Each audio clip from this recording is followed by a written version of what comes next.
If you have AFib and you've been eating low carb, cutting bread, rice, pasta, and grains because you thought it was the healthiest thing you could do for your heart, I need you to stop and watch this video. Because the 2023 ACC guidelines, the most authoritative guidelines on AFib management in the world, specifically flag low carb diets as potentially increasing your AFib risk, not reducing it, increasing it. And at the same time, there's one specific dietary pattern backed by the largest randomized controlled trial conducted that reduced AFib incidence by 38%, 38% from a food. But here's the critical detail that almost nobody talks about. It wasn't just the diet that did it. It was one specific ingredient within that diet, and most people eating Mediterranean are not getting nearly enough of it. I'm Dr. Yasser Rodriguez. By the end of this video, you will know exactly which diet the evidence supports for AFib, which one the evidence warns against, why the mechanism matters, and what to actually put on your plate starting this week. Let me tell you about a patient I'll call Sandra, 66 years old, diagnosed with paroxysmal AFib 18 months ago. She was motivated. She read everything she could find, switched to a strict low-carb diet, lost 12 pounds, and felt like she was doing everything right. But her AFib episodes were not getting any better. They were actually getting more frequent. And when we reviewed her diet in detail, the low-carb approach was the first thing I flagged. And the data behind that concern is not trivial. The ARIC study, one of the most respected long-running cardiovascular cohort studies in the United States, found that low-carb diets were associated with increased AFib risk regardless of whether the carbs were replaced with protein or fat. It didn't matter if it was healthy, low-carb, or not. The association actually held. And separately, a UK Biobank analysis of over 120,000 individuals found that every 10% increase in ultra-processed food consumption was associated with a 5% increase in AFib risk, independently of everything else. So meanwhile, the right dietary pattern applied correctly was producing results that rivaled pharmaceutical interventions. The question is, what does correctly actually mean? To understand why diet affects AFib at all, you need to understand what is actually happening inside the atria, the upper chambers of your heart, that occur during this arrhythmia. Think of your atrial tissue like a precision electrical grid, and for AFib to occur and persist, that grid has to become damaged, scarred, inflamed, and structurally remodeled. And the three primary drivers of that remodeling are inflammation, oxidative stress, and high blood pressure. Now, here's why this matters for diet. Certain foods directly fuel one or multiple of these processes. Processed foods drive inflammation. Refined carbs spike oxidative stress markers. And certain dietary patterns, particularly those in high anti-inflammatory compounds, can actually reduce all three drivers simultaneously. That is not some vague heart-healthy advice. That is biochemistry. The atrial tissue responds to what you eat. And the PREDIMED trial proved it in a controlled setting with over 6,700 participants and a blinded events committee that was judging every AFib diagnosis. Now, here's where I need to give you information that most dietary advice completely skips over. And this is the difference between getting the PREDIMED benefit and not getting it. Not all extra virgin olive oil is the same, unfortunately. So an analysis of 1,300 samples found polyphenol concentrations ranging from 1 to 3,000 milligrams per kilogram, nearly a 3,000-fold difference. And only 4 to 23% of commercially available extra virgin olive oil contain the sufficient amounts of polyphenols to meet the European Food Safety Authority's validated health claim threshold. That means that the vast majority of olive oils on the supermarket shelves, even the ones labeled extra virgin, may not contain enough to deliver that same protection.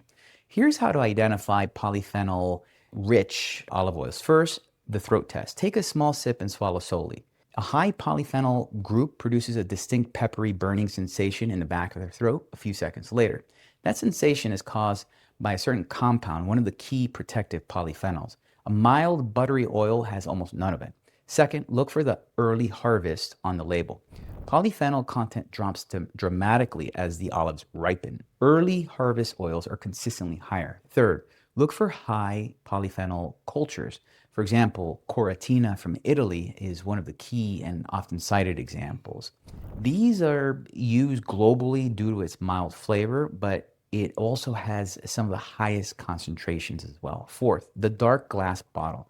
Make sure it's dark because it can degrade with sunlight, and avoid plastic bottles, which accelerate degradation. And for cooking, even after sauteing at moderate heat, a high polyphenol olive oil retains enough to meet those health claim thresholds.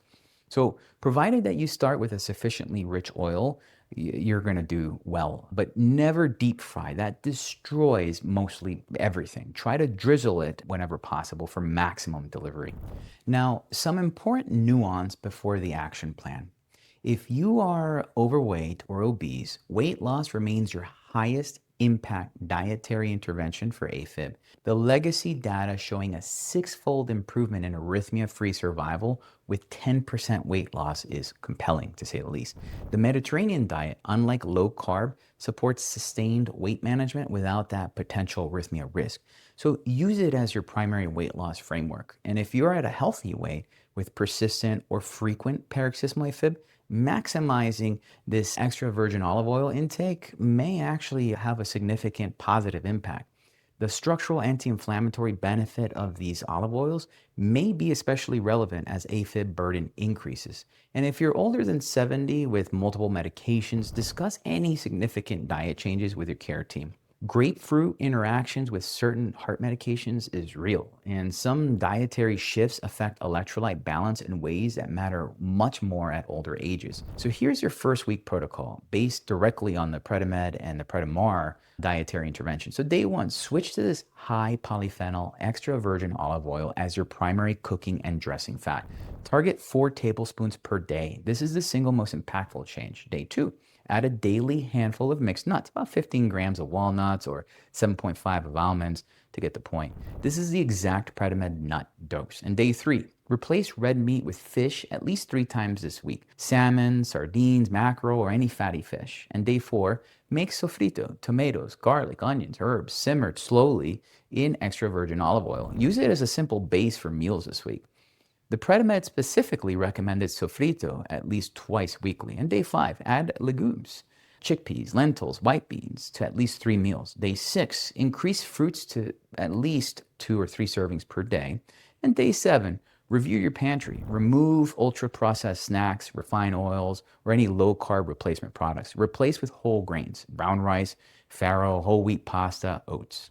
If you've been eating low-carb for months thinking it was helping your AFib, you don't need to panic, but you do need to pivot. The evidence is clear, and the good news is that the Mediterranean pattern is not a deprivation diet. It is actually one of the most satisfying, flavorful, and sustainable ways to eat in the world. The key insights from all of this research is simple. It's not just about eating less, it's about eating specifically, intentionally. High polyphenol, extra virgin olive oil, fish over red meat, and whole grains, vegetables, fruits, no ultra-processed foods, and critically, no low-carb restriction that eliminates the whole grains and legumes that anchor this pattern. Share this video with any AFib patient in your life who's currently on a low-carb diet. This information could genuinely redirect their approach in ways that matter. And go to fightafib.com right now to download your free AFib patient guide and sign up for our free monthly newsletter. It's the most comprehensive patient resource available for people navigating AFib, and it's completely free. Subscribe, because my next video covers the emerging evidence on GLP-1 medications and their potential role in AFib management through weight loss and direct cardiovascular effects. That conversation is reshaping cardiology right now, and you really want to know what the data says. I'm Dr. Yasser Rodriguez. The right diet is not generic heart advice. It is specific, evidence-based, and it starts with what you put on your plate today.